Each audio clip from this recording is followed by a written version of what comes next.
ধৈর্য শক্তি এবং পরিশ্রমই পারে একটা ব্যক্তিকে সফলতার দ্বার প্রান্তে নিয়ে যেতে। আশেপাশে সবার সফলতা দেখে আমরা অনেক সময় হতাশায় ভুগি। আমরা আমাদের পরিশ্রম করা ছেড়ে দেই। আমরা চিন্তা করি যে না, আমার দ্বারা এটা হবে না, আমি পারবো না। কিন্তু আমাদের জেনে রাখা উচিত, যে জায়গা থেকে আমরা হতাশা হয়ে ফিরে আসছি, আর মাত্র 2-1 পা আগালেই আমরা আমাদের লক্ষ্যে পৌঁছে যেতে পারবো। সেই চিন্তা মাথায় রেখে আমাদের অক্লান্ত পরিশ্রম এবং ধৈর্য ধারণ করে কাজ করা চালিয়ে যেতে হবে।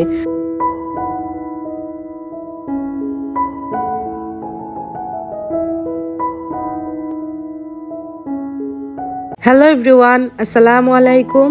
Welcome back to my channel জান্নাত রাসেল টিনি ওয়ার্ল্ড থেকে। আমি জান্নাত বলছি। নিজেকে উপস্থাপন করছি আমার প্রিয় শহর এবং আমার জন্মস্থান ঢাকা থেকে। আশা রাখছি বরাবরের মতন আজকের ব্লগটিও আপনাদের কাছে ভালো লাগবে। কেমন আছেন আপনারা সবাই? আশা রাখছি আল্লাহ তাআলার রহমতে সবাই ভালো আছেন, সুস্থ আছেন। আলহামদুলিল্লাহ, আমরাও ভালো আছি। শীত আসার পর থেকে সূর্য মামা আমাদের সঙ্গে এক প্রকার চোর পুলিশ খেলা শুরু করে দিয়েছে। 3-4 দিন একদমই রোদ থাকে না, একদম কুয়াশায় আচ্ছন্ন থাকে আমাদের শহর আকাশ। যখনই একটু রোদ উঠে তখন 2-3 দিন রোদই উঠে, আর যখন কুয়াশা থাকে 2-3 দিন একদম কুয়াশা থাকে। প্রতিদিন সকালবেলা ঘুম থেকে উঠে একটু বারান্দায় গিয়ে দাঁড়িয়ে থাকি, বাইরের আবহাওয়াটা দেখি, মনটা ভালো লাগে, মাইন্ডটা একদম রিফ্রেশ হয়ে যায়। তো আজকেও সেম কাজ করলাম।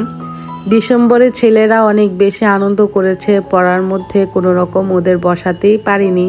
তো জানুয়ারি আসার পর থেকে ওদের পড়াশোনা শুরু হয়ে গেছে। আজকে সকালবেলা ছেলেকে ঘুম থেকে উঠে পড়তে বসিয়েছি কোরআন শরীফ।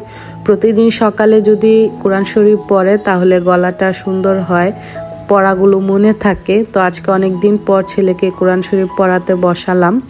আর নিত্য প্রতিদিনের কাজ যেটা হয়, ঘুম থেকে উঠেই রান্নাঘরে আসো, রান্নাঘর ক্লিন করো, দেন হচ্ছে সবার জন্য নাস্তা তৈরি করো। তো আজকে হচ্ছে রুটি বানাবো না, আজকে পরোটা বানাবো, হালুয়া করব আর দুধ চা করবো। বাচ্চারা দুধ চা অনেক বেশি পছন্দ করে, সেই জন্য। আর হালুয়া করব, ছোট ছেলেটা আবার হালুয়া একটু পছন্দ করে। রুটি প্রতিদিনই খাওয়া হয়, পরোটা বেশি একটা বানানো হয় না। আর যখনই পরোটা বানাই তখনই আপনাদের সঙ্গে শেয়ার করা হয়। আজকে বেশ অনেক দিন পর পরোটা বানাচ্ছি। পরোটাতে আমি আবার একটু চিনি, একটু গুঁড়া দুধ অ্যাড করি, তাহলে পরোটাটা খেতে অনেক বেশি ভালো লাগে আমার কাছে। আর ঘি অ্যাড করি। তো আজকে এখন ঘি অ্যাড করলাম না, যখন পরোটা ভাজবো তখন ঘি দিয়ে কিছু ভাজবো আর কিছু তেল দিয়ে ভাজবো। তো আমি পরোটার ডোটা ভালো করে মাখিয়ে, মানে ময়ান দিয়ে একটু রেস্টে রেখে দিচ্ছি। আর গ্রাম থেকে যে দুধগুলো আমরা নিয়ে আসি সেখান থেকে আজকে 2 কেজি দুধ নামালাম। কিছুটা আজকে চা বানাবো, কিছুটা আবার রাতের বেলা গরম করব বাচ্চাদের জন্য। তো এখন হচ্ছে দুধ চাটা আমি বানিয়ে নিচ্ছি। আর পরোটার সঙ্গে দুধ চা খেতে কে কে পছন্দ করেন বলেন তো? আমার তো ভালো লাগে, কিন্তু ইদানিং আমি দুধ চা খাওয়াটা একটু অ্যাভয়েড করছি নিজের জন্য। তো এখন হচ্ছে আমি হালুয়া বানাচ্ছি। আজকে পুরোটা হালুয়া আমি ঘি দিয়ে বানাবো। তো ঘিটা যখন গরম হয়ে আসছে, কিছু আস্ত মশলা দিয়েছি, এলাচ দিয়েছি আর দারচিনি দিয়েছি। এগুলো একটু হালকা গরম করে নিয়ে আমি সুজি অ্যাড করে দিয়েছি। সুজিটা ভালো করে ভেজে দুধ দিয়ে আজকে হালুয়াটা বানাবো। তো ছোট ছেলে হালুয়াটা ইদানিং একটু বেশি পছন্দ করছে, তানজিমের বাবাকেও দেখছি হালুয়াটা খায়। তো জাল করে রাখা কিছুটা অংশ দুধ আমি হালুয়ার মধ্যে অ্যাড করে দিচ্ছি, আর দিয়ে দিচ্ছি 1 মগ পানি। তো এই পানি দিয়ে আর দুধটা দিয়ে আমি হালুয়াটা রান্না করে ফেলবো। নামানোর আগে আমি 1 চামচের মতো আবার ঘি অ্যাড করে দেব। এই পর্যায়ে চিনিটা অ্যাড করে দিচ্ছি। আগে চিনি দিলে দেখা যেত হালুয়ার যে দানাদার ভাবটা সেটা আর থাকতো না, গলে যেত। সেই জন্য লাস্টের দিক দিয়ে চিনিটা অ্যাড করতে হয়। তো একটু লবণ দিয়ে দিচ্ছি। মিষ্টি জাতীয় খাবারে লবণ দিলে আবার দেখা যায় মিষ্টি জাতীয় খাবারটা খেতে ভালো লাগে, অন্যরকম লাগে। ইদানিং কেন জানি আপনাদের সঙ্গে কোনো রকম ভিডিও শেয়ার করতে ইচ্ছে হয় না, কথা বলতেও ইচ্ছে হয় না। তো আমার শরীরটা আসলে একদমই ভালো না, কথাও বলতে পারছি না, ঠান্ডায় গলা ভেঙে আছে। তারপরও চেষ্টা করি, এত কষ্ট করে ভিডিও তৈরি করে এডিট করে এগুলোতে ভয়েস দিয়ে আপনাদের সঙ্গে শেয়ার করি, তারপরও দেখা যায় ভিডিওতে কোনো রকম ভিউজ হয় না। এত কষ্ট করে ভিডিও করে যদি ভিডিওতে ভিউ না হয় তাহলে তো ভিডিও করার কোনো রকম ইচ্ছা শক্তি থাকবে না, এটাই স্বাভাবিক। আমার ব্লগিং এর যাত্রা অনেক দিন হয়ে গেছে, 1.5 বছর হয়ে গেছে ব্লগিং শুরু করে দিয়েছি। এই পর্যন্ত আমি কোনো রকম রিচ করতে পারছি না নিজের চ্যানেলের জন্য। এত করে কাজ করে যাচ্ছি, তারপরও কোনোভাবে কিছুই করতে পারছি না। 2023-এ আমি ব্লগিং শুরু করেছিলাম মাঝামাঝি সময়। 2024-এর মাঝামাঝিতে এসে আমার ওয়াচ টাইমটা পূর্ণ হয়েছিল, কিন্তু সাবস্ক্রাইবার বাড়ছিল না। তো সাবস্ক্রাইবার না বাড়ার কারণে আমার ওয়াচ টাইম 3000-এর মতো কেটে নিয়ে মাত্র 1000 দিয়েছিল। তখন আমি আসলে কি বলবো, আমি রীতিমতো শকড। আসলে কি হচ্ছে আমার সঙ্গে আমি বুঝতে পারছি না। আর ইউটিউবে যে আমি কাজ করছি কারো কথায় না, কেউ আমাকে কোনো কিছু শিখায়নি। আল্লাহর রহমতে আমি এখন পর্যন্ত যা করছি বা শিখছি সব কিছু আমি আমার যোগ্যতায় শিখছি, অন্য কেউই আমাকে শেখাচ্ছে না। এখন পর্যন্ত আল্লাহর রহমতে নিজেই করার চেষ্টা করছি আপনাদের সবার দোয়ায়। জানি না কতটুকু আমি এই প্ল্যাটফর্মে কাজ করব। আসলে মনটা ভেঙে যায়, এত কষ্ট করে কাজ করছি, যেমন পারছি আল্লাহর রহমতে ভালো করার চেষ্টা করছি। তো সব কিছু মিলিয়ে না আসলে আমি সামনে আগাতে পারছি না।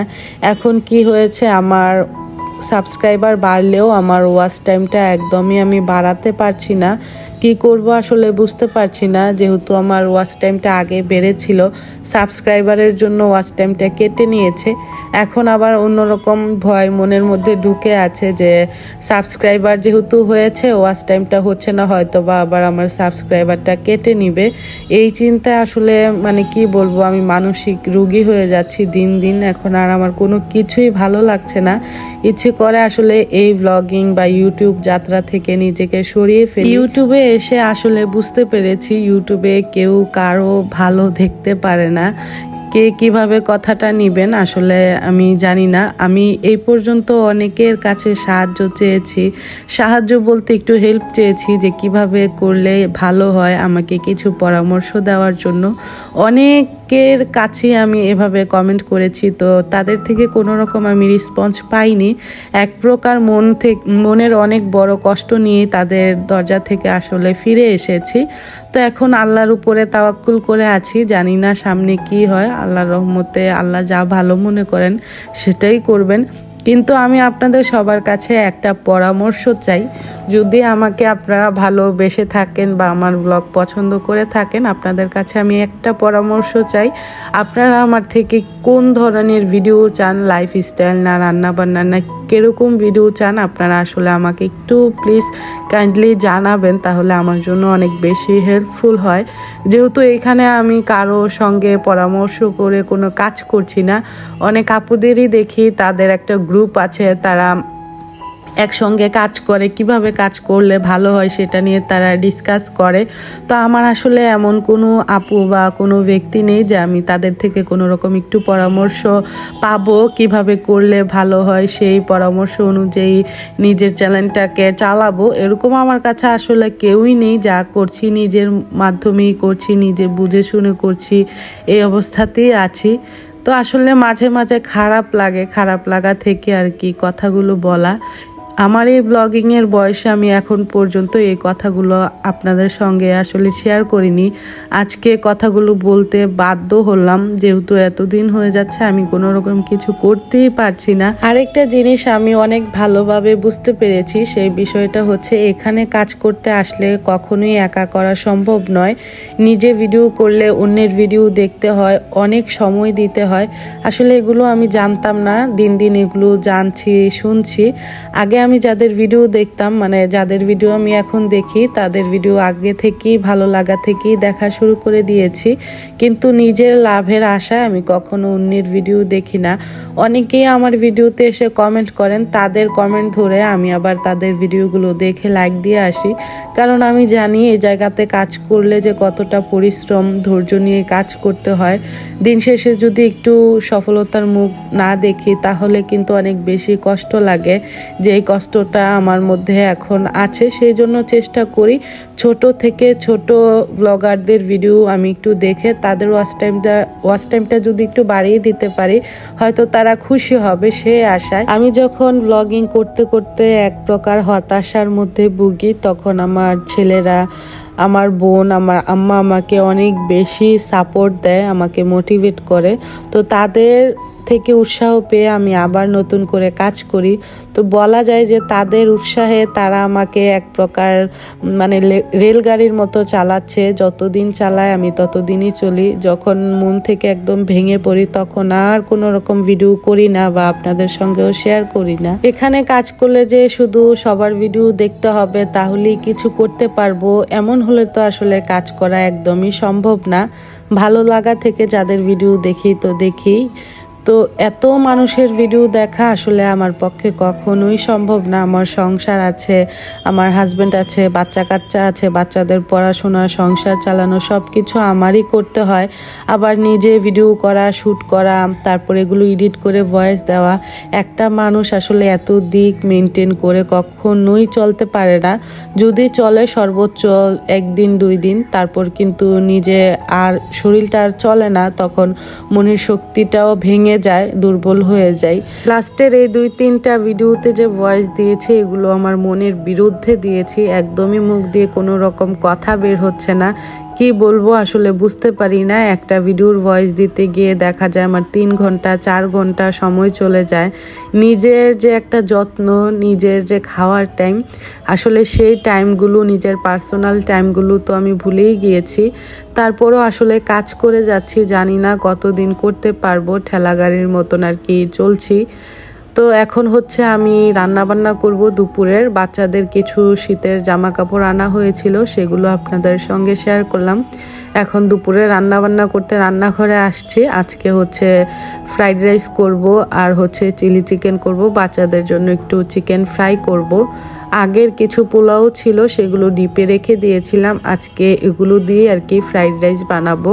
এই পোলাওগুলো গরম করলে এত একটা ভালো লাগে না, সেই জন্য ভাবছি যে ডিপের পোলাওগুলো দিয়ে একটু সবজি দিয়ে, শীতকালীন সবজি দিয়ে আর কি ফ্রাইড রাইস করলে বাচ্চারা পছন্দ করে খাবে, খারাপ লাগবে না খেতে। সেই জন্য আমার এই কথাগুলো শুনে যদি কারো খারাপ লাগে, আসলে আমি আপনাদেরকে মিন করে কোনো রকম কথা বলছি না।